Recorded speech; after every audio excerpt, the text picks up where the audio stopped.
Hey guys, this is Jay from T Life Hong Kong, and I decided to make this video about Pu Erh Storage, or Bole Storage, as we call it here in Hong Kong.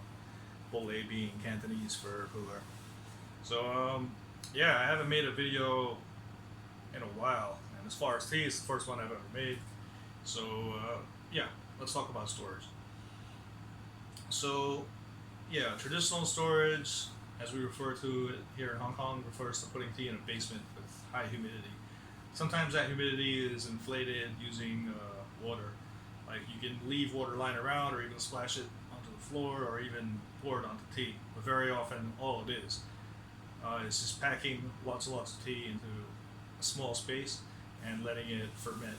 And they select spaces along the coast of Hong Kong Island for that, specifically because of the higher humidity and also because that was like the main thoroughfare in Hong Kong, like traditionally. Like, that's where all the businesses were. That's where a lot of stuff happened. And, yeah, like that was the first official part of Hong Kong that was taken by the British, and that's where the British tea warehouses were and the opium warehouses, for that matter. So traditional storage that way involved putting tea underground for a couple of years, maybe 2 to 5 years, and then it gets a little moldy down there, and you can smell the storage. It does smell like a basement or like an old house. Some people think because they're more familiar with old houses in the West, like in the U.S. or wherever. Yeah, you do get that kind of odor to it, which is unpleasant to some, but to me, growing up, that was just the smell of Pu Erh, and that was what I was familiar with, and that's what a lot of people here are familiar with. I didn't even know dry storage Pu Erh existed up until 2012 or so. Like the whole boom had occurred right before I moved back to Hong Kong, or right around the time I moved back, and I just wasn't into tea like that at the time. Like I was still drinking Snapples and stuff after my time in the U.S. just because they were so accessible and sweet. Like I was all about drinking sweet tea and coffee. Coffee was really my thing. Like while I did have like a Gong Fu tea set in the U.S., it wasn't something I used all that regularly, and I didn't have access to really good tea either. So it wasn't really an interest for me in that way at the time. Like it was an interest. Like I thought it was interesting, but I wasn't really into it the way I am now. And yeah, I drink a lot of tea now. Tea is totally my thing, and I don't drink coffee at all. I was into coffee. I actually have a bird grinder right next to the camera right now, and yeah, I used to grind coffee once or twice a day and drink pretty strong coffee, but it's been a while. The caffeine really doesn't do it for me anymore, and I actually get tummy upsets and jittery and all kinds of issues. Like if I drink too much coffee. Tea is a lot milder. It's the theanine as well as other polyphenols in the tea that kind of cushion me from the effects of tea. So yeah, tea is just a lot milder for me, and it causes a lot fewer issues. All right, so yeah, I covered traditional storage a little bit. That's still very common in Hong Kong to have tea stored that way, and the older companies that have been doing it for decades still store their tea that way. Store their tea that way.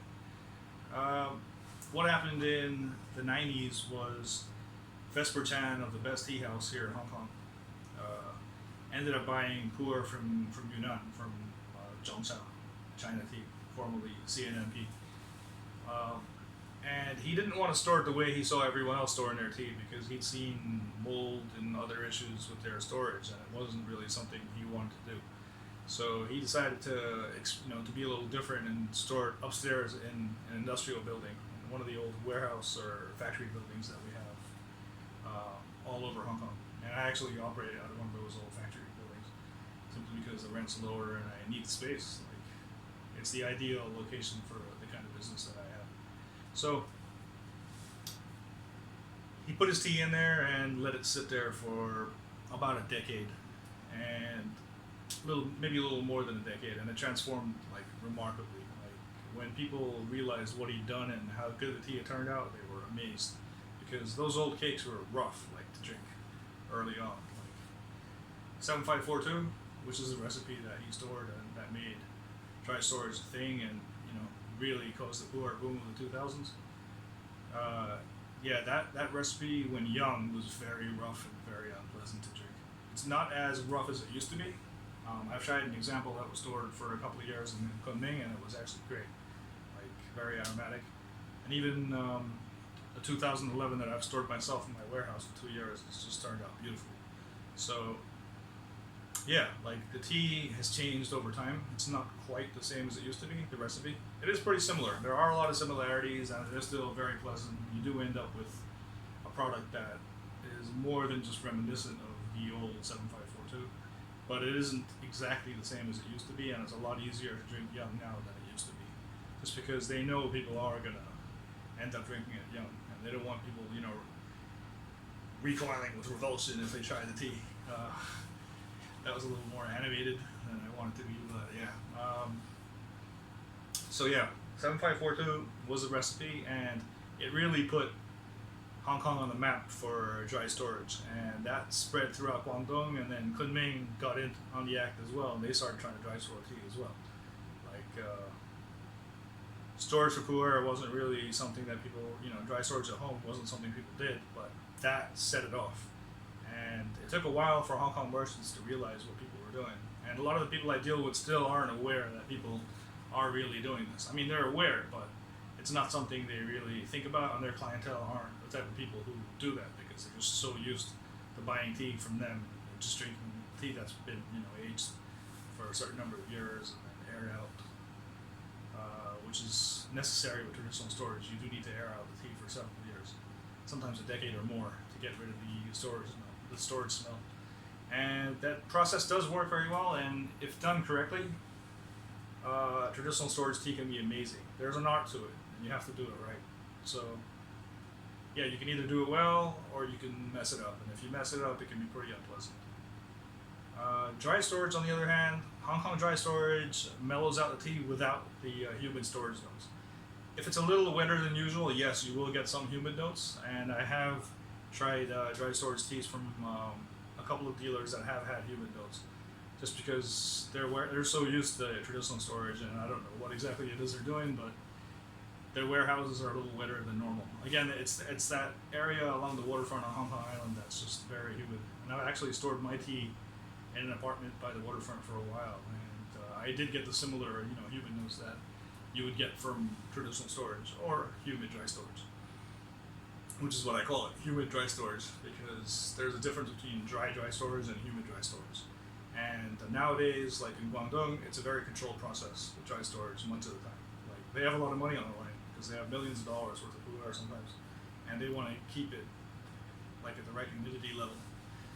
So yeah, dry storage did start here, and it spread throughout the world. Basically, everyone's dry storing tea now, or trying to at least. And I am very fond of dry storage teas. I do drink traditional storage teas. I do sell them, but dry storage teas are also very much my thing. Both Kunming and Guangdong, as well as anywhere else. If the tea is good, I'll drink it. And I do have some Taiwanese dry stored shoucha, which I really like, 7581 from the 90s.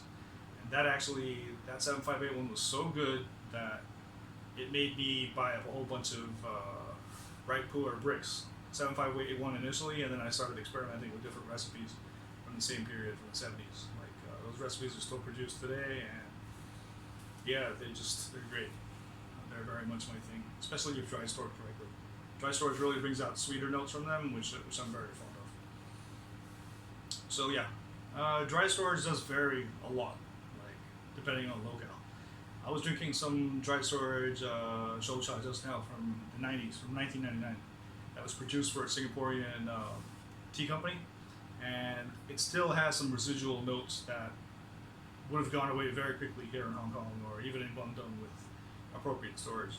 Some Guangdong storage is pretty dry because of the temperature control and humidity control that they employ out there, but very often, it's considerably further along and more intense than Kunming storage. Now, Kunming storage does preserve character better in some cases, in many cases, just because it's so much of a milder method of storage. So I've had cakes from Kunming that I absolutely love, and bricks as well. But when you store tea in this part of the world, it mellows it out in a way that I find much easier on the tummy. And Like this particular show still had a bit of a bite to it, even after 20 years of storage, almost 20, 19 years of storage. So 2 years here would knock that right down, in my opinion, and that tea would have been much, much more mellow, would have been much mellower if it had been stored here. So you do lose a little bit of character, but overall, I feel you also lose some of the unpleasantness that otherwise would have hung out in the tea.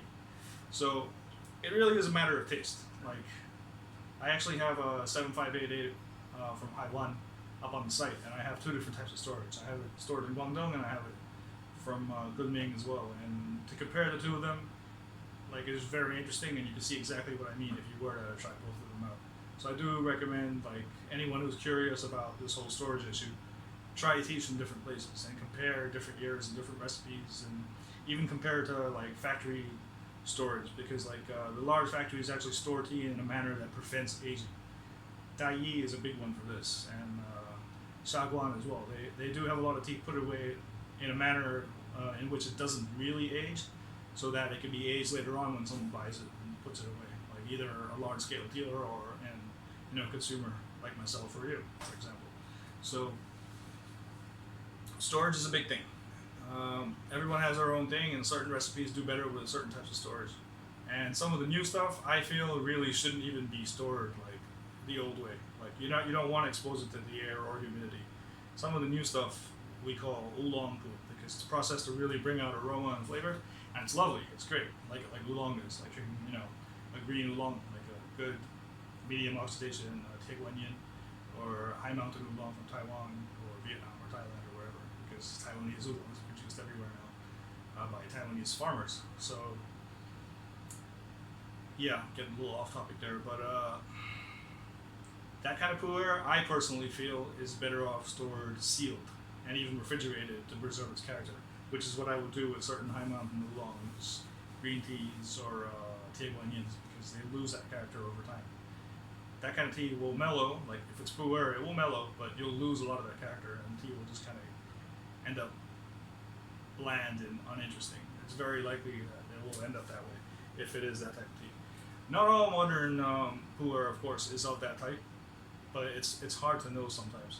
So personally, for myself, for aging here, I try to stick to the tried and true recipes, and that has worked well for me.